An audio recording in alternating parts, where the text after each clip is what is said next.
Hollywood and the receivers have been running rampant through the opening weeks of the season. Some miscues in week 3 with the drops that stopped that game from being a blowout, but the passing game is really starting to click now. A longer video today, but I make no apologies, I love route running. And we'll start with the play that everyone loved to see. And it's really indicative of just how accomplished Hollywood is in year 3. Here he is in the slot.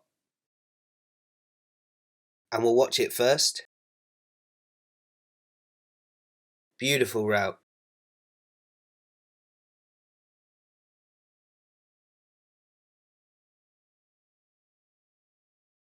They let him release freely, so he just explodes off the line. He is motoring. He wants to run the post, but Justin Simmons has this outside leverage and wants Hollywood to go inside where he's got help.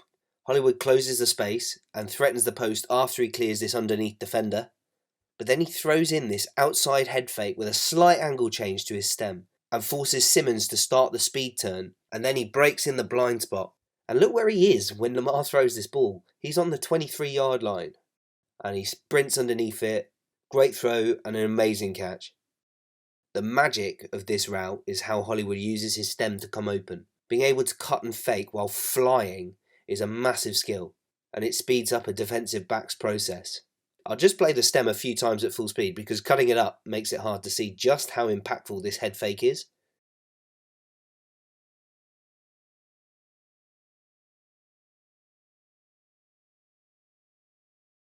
I mean, look how completely turned around Simmons is here, and how far away he is before he even realises Hollywood isn't there anymore. That's high quality, nuanced route running at full speed. And you can see how committed he is to the catch. He's literally bouncing off the field. This is literally the play before the touchdown, and both Watkins and Hollywood get open on this play, but we'll look at Hollywood first. Watch him stem hard inside. Again, look at him sprinting out of his stance. We're 4 yards into the route and he's already a yard ahead of Watkins getting downfield. He takes this defender inside and closes the distance versus this off coverage and outside leverage. This defender is pretty comfortable with Hollywood going inside, but then Hollywood cuts back outside. The DB tries to get hands on, but Hollywood uses this two-handed swipe and manages to cross the defender's face and get wide open again. At full speed, you can see he's hardly affected by that contact at all. Now we see Watkins, and he's got so much space to work with here. The Broncos played a ton of off coverage and the Ravens feasted.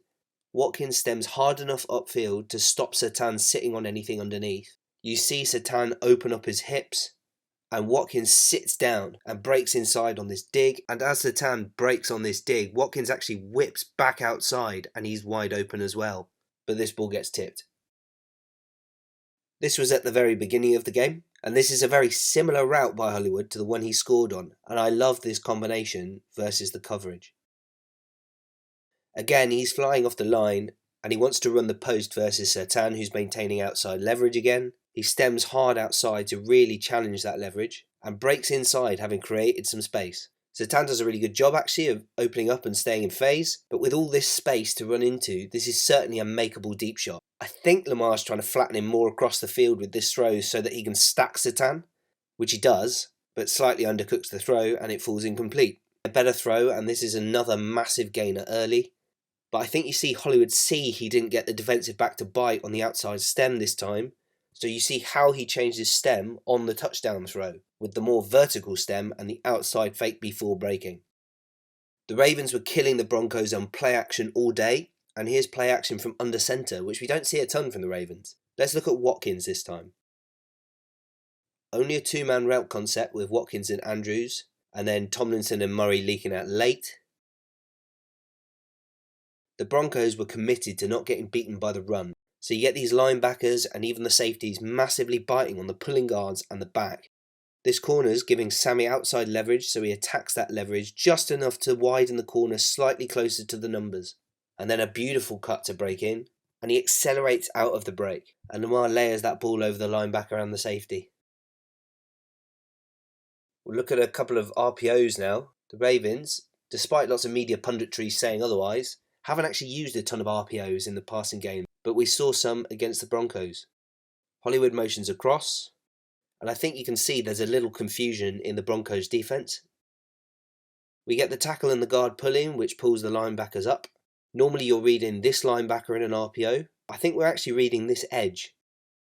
And he comes up so Lamar gets the ball to Hollywood. And this is an easy 4 to 5 yards. And that sets up this play later. Again, we see Hollywood in motion. It's exactly the same setup with these pulling offensive linemen. And again, we look like we're reading this edge. But this time, the edge widens to the flat to cover Hollywood. And Lamar looks off the defenders by staring down Hollywood and gets this ball into the wide open space in the middle of the field to Prochet, who breaks behind the widening edge. Simple stuff, but supremely effective. Greg Roman's been a savant using motion to create conflict and advantages for the offense in the running game. And this year we're seeing that in the passing game too. We're going to see Duvernay motion across, which is a great way of getting him into space. He's quite a linear athlete who's got straight line sprinter speed, but not a ton of wiggle. But he's got so much space here, and it's such a tough assignment for this defender to have to come and get him with this much cushion. And it looks like he's running this wheel route with Hollywood clearing out their defender, and you see the defensive back angle himself to take on that wheel and open up his hips to mirror. Except Duvernay's not running the wheel, and he sits it down hard into this comeback. Again, another really nice simple concept.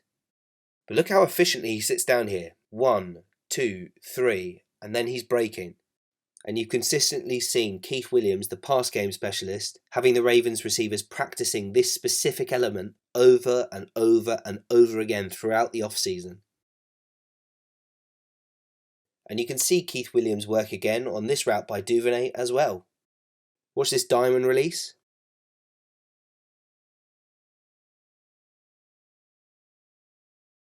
We see him come off the ball slow with this skip step, but he gets upfield and closes the space between him and the corner. We're trying to speed up the corner's process here. He jabs hard outside, gets the corner to react enough, and cuts off that leg back inside, and doesn't let the corner get the hand on.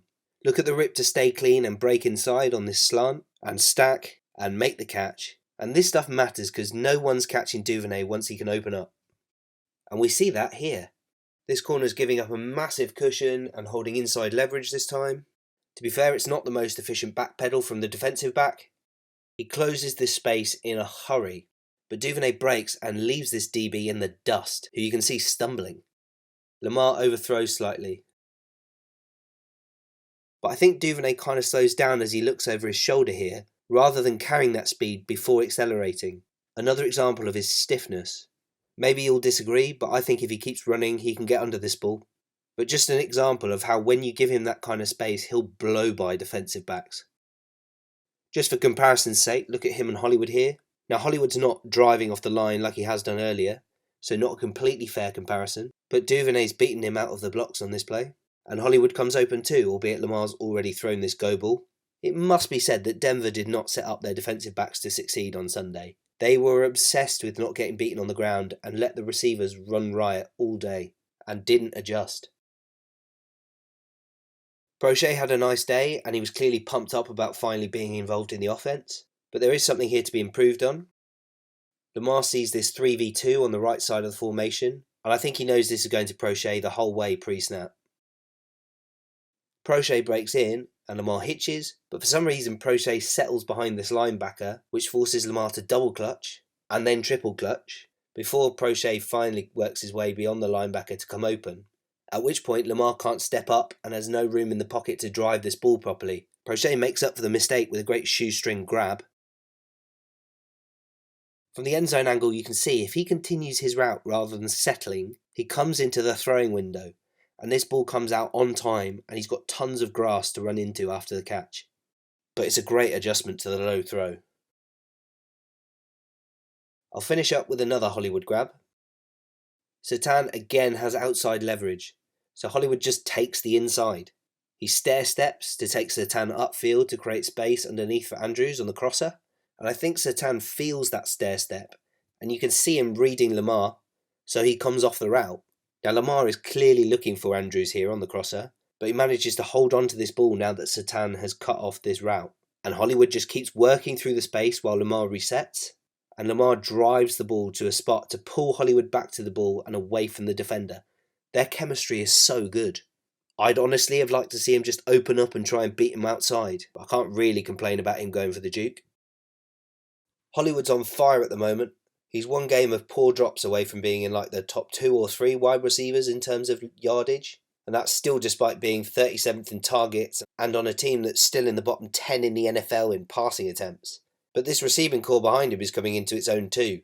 Sammy Watkins is a calming and secure presence who has a trustworthy target beyond Hollywood and Mark Andrews, which stops defences from keying in on both of those guys on every high leverage passing down.